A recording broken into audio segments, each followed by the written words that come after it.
Bonjour Facebook et YouTube. Aujourd'hui les amis, on va réaliser un dessert d'une gourmandise absolue. C'est une brioche au praliné. Vous allez voir, c'est gourmand à souhait. C'est une recette d'un grand chef, c'est une recette de Philippe Conticini. Et lui, il appelle ça une briochine qui cracouille. Je vous la conseille fortement parce que c'est une véritable dinguerie. Les amis, comme d'habitude, je vous mets la liste des ingrédients dans la barre d'infos. Et bien, si vous êtes prêts pour cette briochine qui cracouille, c'est parti.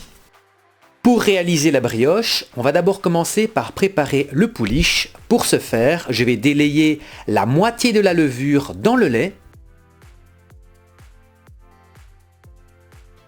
J'y incorpore ensuite 1/5 de la farine. Je vais mélanger, ça va nous permettre d'obtenir une pâte.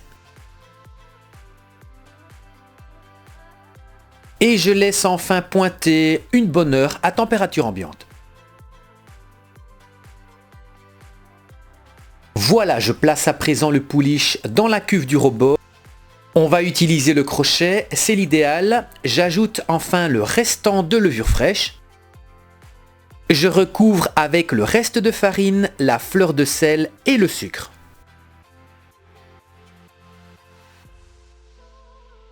C'est parti pour le pétrissage, on va incorporer progressivement les œufs. Alors allez-y petit à petit, laissez le temps à la pâte de bien incorporer les œufs. Au fur et à mesure, vous allez obtenir une pâte lisse et homogène.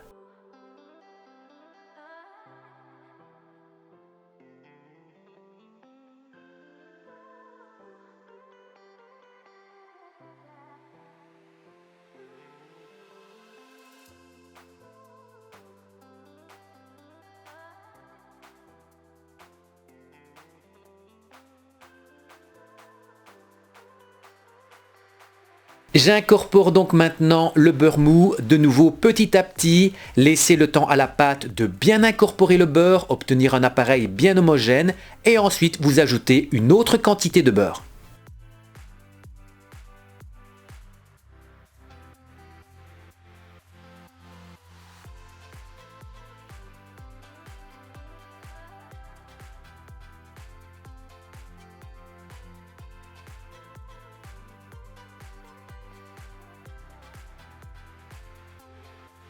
Voilà, ma pâte à brioche est prête.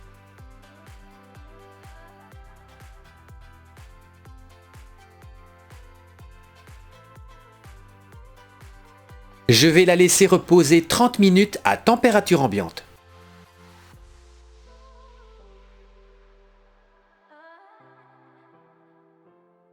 Je dégaze ensuite ma pâte avec une spatule. Elle n'a pas eu le temps de beaucoup pousser, donc c'est facile.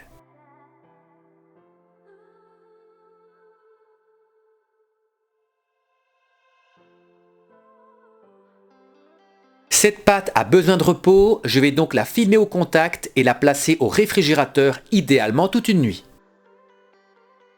Pendant ce temps, on va pouvoir préparer le cracounet praliné. Pour ce faire, je vais d'abord concasser des noisettes.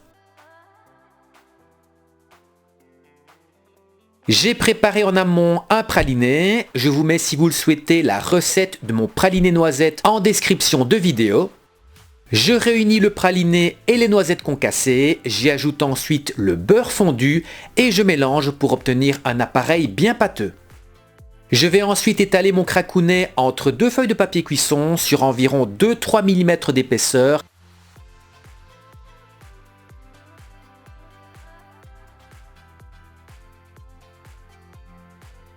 Je le place ensuite au congélateur pour le faire durcir. Il est temps de procéder au montage. Je vais d'abord beurrer mon moule. J'y place une première partie de ma pâte à brioche. Je vais l'étaler avec une spatule pour que ce soit bien lisse. Je viens ensuite déposer une première tranche de cracounet. Alors la congélation a été délicate, c'est pas facile à démouler, surtout que c'est fin. Donc si vous ne parvenez pas à mettre une feuille complète, eh bien vous mettez comme moi des petits morceaux, ça fera largement l'affaire pendant la cuisson. Je dispose ensuite une seconde couche de pâte, je l'étale de nouveau avec une spatule. Je replace du cracounet hyper croustillant et je termine en ajoutant la fin de la pâte à brioche et s'il me reste un petit peu de cracounet, je le place sur le dessus. Je dessine quelques stries avec un couteau pour la décoration et je vais laisser pousser la pâte pendant 2 heures à température ambiante. Ma pâte a pris du volume, c'est parfait. Pour la coloration, je vais badigeonner un tout petit peu de jaune d'œuf. Et c'est parti pour la cuisson, on enfourne à 180 degrés pendant 30 à 40 minutes en fonction de votre four. Waouh, la brioche a bien gonflé pendant la cuisson, elle est bien dorée, elle a l'air bien moelleuse, il ne reste plus qu'à la démouler.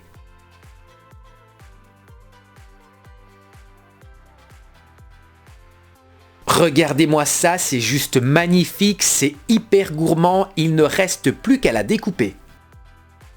Elle est vraiment bien moelleuse, la découpe est ultra simple et elle sent vraiment très très bon. On distingue bien les couches de cracounet au praliné, on aurait peut-être pu, je vous l'avoue, en mettre un petit peu plus pour encore plus de visuel. Et bien voilà les amis, une brioche ultra moelleuse, ultra gourmande. J'espère que vous l'avez aimé. N'hésitez pas à me dire ça en commentaire et à me lâcher votre meilleur pouce bleu. C'est tout bon pour le référencement. En attendant, je vous fixe rendez-vous la semaine prochaine pour une nouvelle recette en vidéo. D'ici là, portez-vous bien et à la semaine prochaine.